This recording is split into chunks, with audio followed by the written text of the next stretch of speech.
On continue notre tour du monde francophone, Thibaut, et cette fois-ci, nous allons nous diriger au Burkina Faso avec Jean-Baptiste Cattier, qui devrait être avec nous incessamment. Le voici. Alors, Jean-Baptiste, qui est donc un correspondant de Francophonie sans frontières, il est le correspondant au Burkina Faso.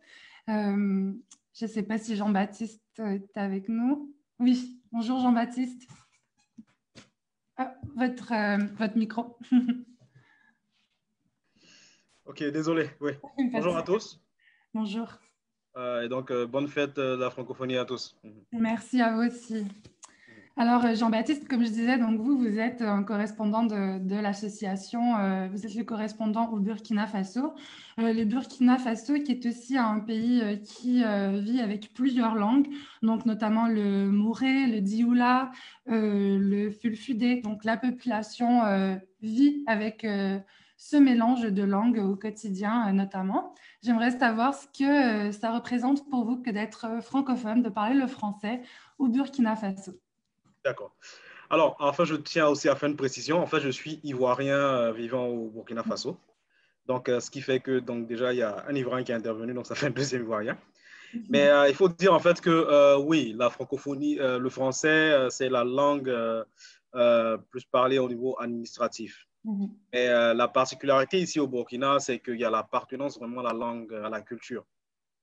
Le moré, parce qu'il y a une soixantaine d'ethnies, mais il y a trois langues principales qui sont parlées ici au Burkina, donc le moré, le dioula et le foufoundé. Donc, mais on va dire que le moré a aussi un peu plus parlé ici au Burkina. Donc, c'est l'appartenance culturelle qui, pour moi, on va dire, ouais, qui est plus valorisée ici au Burkina. Voilà.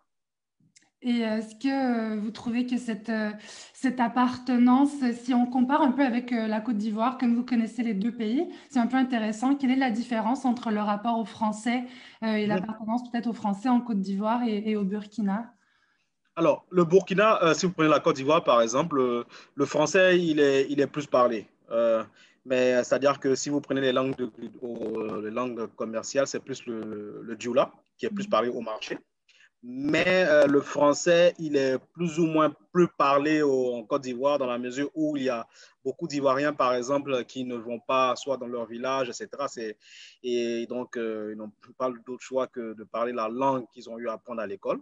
Mais si vous prenez le Burkina, là, c'est vraiment l'appartenance culturelle on va dire, à 70 à 80%, parce que c'est beaucoup parlé, le moré est beaucoup parlé, ainsi que le djoula.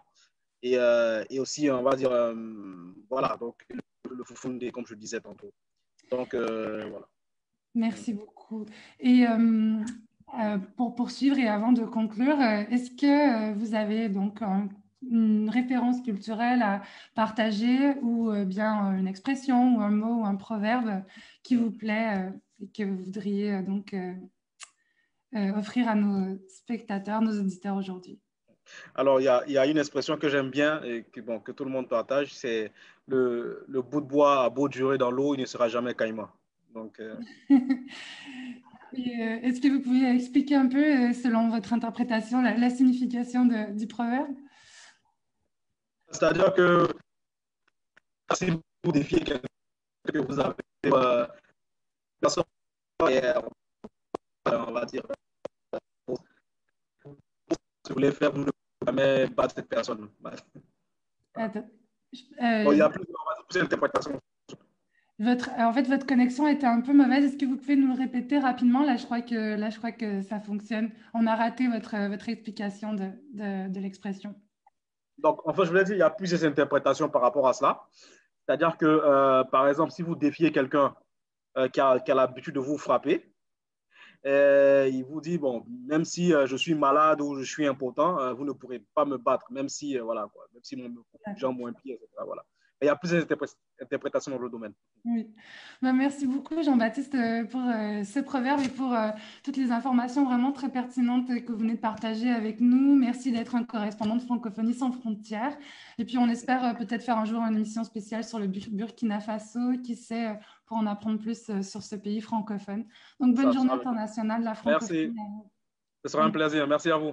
Bonjour à vous. Au revoir. Merci Jean-Baptiste. Effectivement, l'invitation est lancée. Voilà, c'est génial, toutes ces personnes avec qui on a l'occasion donc de s'entretenir. Ça donne vraiment envie, voilà, de pouvoir leur donner l'occasion de pouvoir reparler dans l'émission à d'autres Oui. occasions. Alors,